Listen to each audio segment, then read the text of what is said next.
जै जेतरी खिदमत कई होंदी उहा उते ख़बर पवंदी। बाक़ी हिन महिल सियासत जो टाइम ना है, मेहनत जो टाइम है। मेहनत कयो। पहिरें ॾींहं खां वठी 45 ॾींहं आहे बोर्ड सां असां गॾु आहियूं, पाणी सां मेहनत कंदासीं तॾहिं पाणी। अच्छा साईं, घाट जेको असांजो ॿार जो पाणी आहे हुनखे धामरा खां ॿुधो आहे रस्तो न पियो ॾिनो वञे।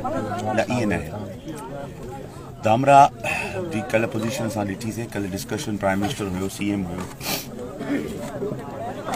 धामरा खे कट ॾियणु को हल न आहे। हिकिड़े खे ॿोड़िबो, हिकिड़े खे मारबो, ईअं न आहे। मेहड़ वारनि खे रस्तो ॾियणु खपे असांखे परते।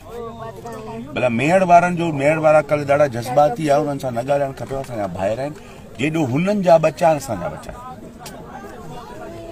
जेके दोस्तनि पे ॻाल्हाए उन्हनि वॾो, उन्हनि सभिनि खां वॾो ज़मींदार मेहड़ जो मां पाण आहियां। मेहड़ में मुंहिंजी क़ौमदारी ॿाहिरि चांडिया केरु मेहड़ हुजे, केनशाह हुजे, सभु दोस्त असांजा वधीक आहिनि। असांजो हिकिड़ो ई अर्ज़ु आहे, जेतिरी तव्हां बंद ते महिनत कयो था ओतिरो परते रस्ते वठण जी बि महिनत कयो। तव्हां बंद खे 22 फुट करे वञो, हींअर 6 फुट आहे, 22 फुट करे, पर तव्हां केसी ताईं बंद खे पाणी खे झले पीअंदो, पाणी खे रस्तो वठो। मेहड़ वारनि खे परते रस्तो खपे, जोई वारनि खे परते रस्तो ॾियणो पवंदो, तॾहिं वञी हू पॉकेट ख़ाली थींदो त असांजो पॉकेट ख़ाली थींदो। मुंहिंजो इहो ई अर्ज़ु आहे दोस्तनि खे, जज़्बाती थियण खां बहितर आहे असीं हिकिड़ी जाइ ते वेहूं, वेही पाणी खे रस्तो ॾियूं, पोइ कहिड़े बि नमूने सां ॾियूं। पाणी खे रस्तो न ॾींदासीं, पाणी ॾमरजी जेॾी महिल पाणी टुटंदो त उहो वधीक नुक़सानु कंदो। जॾहिं पाणी पंहिंजो रस्तो ठाहींदो त पोइ त हुनजी मर्ज़ी आहे न, जाॾो अचे था। हिन महिल असांखे पाणी खे रस्तो ॾियणो।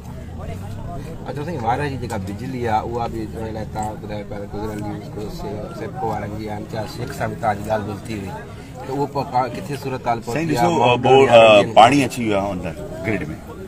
असांजी कोशिशि इहा आहे त कंहिं तरीक़े सां वार शहर जी बिजली हलाए, ऐं उन में असां मुंहिंजी दावत साहिब सां कल्ह ॻाल्हि थी। अॼु उन्हनि जी लीगल टीम आई आहे, कंबर में आहे।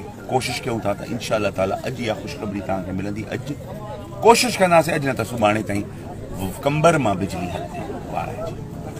कंबर ग्रिड मां, ग्रिड स्टेशन कंबर मां वार ग्रिड जो चोफिर पाणी आहे। पाणी मां 2 टे चकर